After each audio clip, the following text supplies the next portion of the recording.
Benarkah Yesus melarang memberitakan Injil ke Asia? Ya. Benarkah Yesus melarang memberitakan Injil ke Asia? Saya Pendeta Henry Randianta, Master of Bibliology Studies, Pendeta Tanhoinai. Kalau ditanya ke HTD berapa? 1 menit. 1 menit.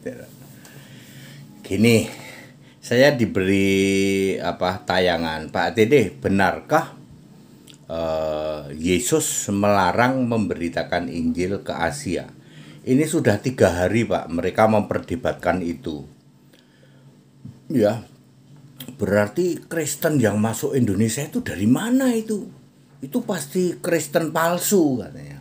Seperti itu.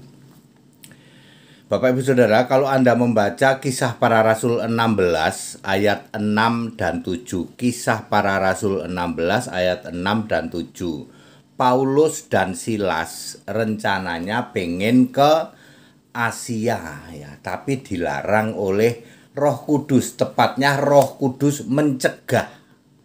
Roh Kudus mencegah Paulus dan Silas memberitakan Injil, memberitakan tentang Yesus maksudnya, ke Asia. Ayat 6 ya, Kisah 16 ayat 6. Ayat 7, mereka berjalan ke sana kemari lalu mau masuk ke Bitinia. Bitinia itu Asia Kecil. Itu tidak diizinkan oleh Roh Yesus. Mau ke Asia, Asia yang pada umumnya dicegah oleh Roh Kudus. Mau ke Bitinia, Asia Kecil, tidak diizinkan oleh Roh Yesus. Oh, berarti Roh Kudus itu Roh Yesus ya? Iya. Roh Kudus, Roh Yesus, Yesus yang sekarang juga Roh, betul. Minum dulu.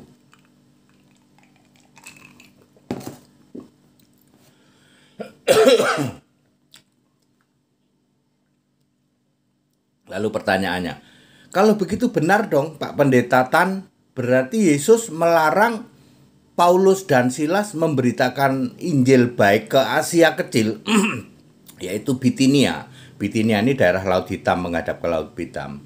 Kalau dia lurus terus nanti bisa ke Cina, ke Rusia.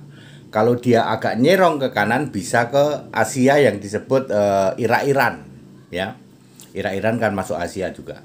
Jadi kalau dia lurus nanti bisa ke Tibet, ke Cina, ke Rusia. Kalau dia serong kanan nanti ke Irak, Iran, Bangladesh begitu. Maksud Paulus mau memberitakan ke sana, ke Asia pada umumnya.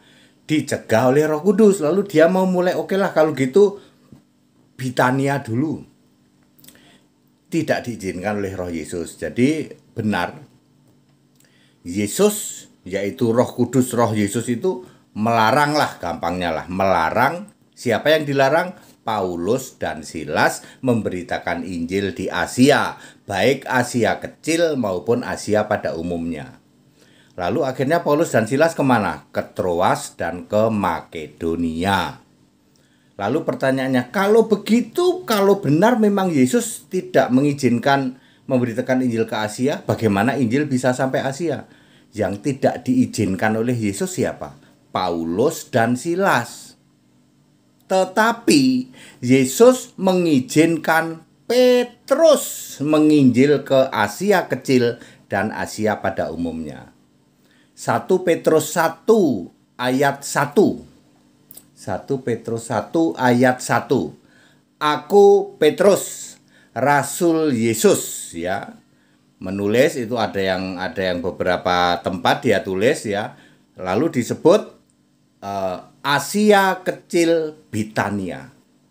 Yesus memang melarang Paulus dan Silas ke Asia Kecil maupun Asia, tapi Yesus menunjuk Petrus. 1 Petrus 1 ayat 1, baik ke Bitania, Asia Kecil maupun ada beberapa tempat tuh Pontus, terus apalagi lah ya itu ya. Seperti itu. Jadi yang menyebarkan Injil ke Asia siapa? Petrus. Ya. Awalnya Petrus, pastinya ini kalau kita lihat fakta kan yang itu terus ke daerah Rusia dulu kan. Rusia itu sudah ada ortodok kan di sana kan. Ortodok itu ya, jadilah ortodok Rusia. Itu ya Petrus itu. Lalu merambah ke daerah sini ke Irak, Iran. Irak, Iran kan banyak banyak Kristennya awalnya ya. Terus ya pasti keturunannya Petrus, ya murid-muridnya Petrus ya toh. Petrus kan membentuk murid terus toh, membentuk murid-murid sampailah ke Indonesia. Indonesia selain oleh karena penjajahan Belanda juga banyak, terus sampai ke Malaysia, sampai semua itu ya seperti itu. Jadi Yesus memang melarang Paulus dan Silas ke Asia, tetapi Yesus menunjuk Petrus yang disuruh memberitakan Injil ke Asia dan Asia Kecil. Silahkan dibaca 1 Petrus 1 ayat 1. Jawaban 1 menit kan kalau sama TD, iya nggak perlu berlama-lama ya.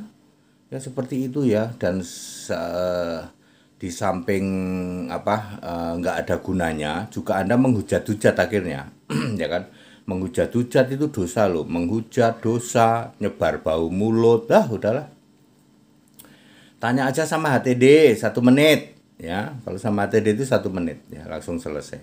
Padat, singkat dan clear ya. Ayo saudara-saudaraku, ikut sekolah Alkitab yang Anda pengen tahu ya. Kami menerima siapa saja. Mau dari Katolik, Protestan, ikut sekolah Alkitab aja, gratis di tempat kami ya.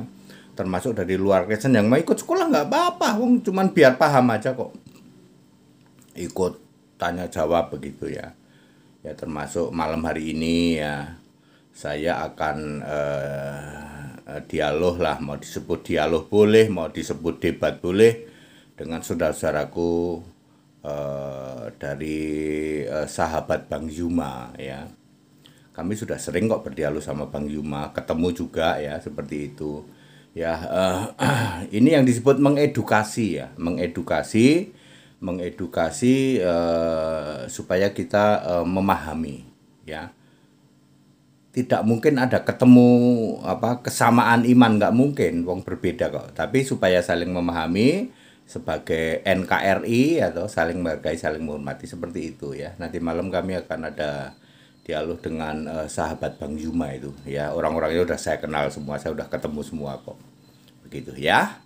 Oke, ikut sekolah Alkitab, dibaptis ya. Kemarin aku baru membaptis 1 orang dari Medan dan 2 dari luar Kristen, non Kristen. Tapi nggak usah dikeluar-keluarkan kalau kami ya. Jumlah total yang sudah dibaptis oleh kami berapa? 1109 selama 5,5 tahun. Tuh nggak kaleng-kaleng kalau HTD ya, 1109 orang. That's it. Segala hormat kemuliaan untuk Yesus Kristus, satu-satunya Allah yang benar. Haleluya, amin.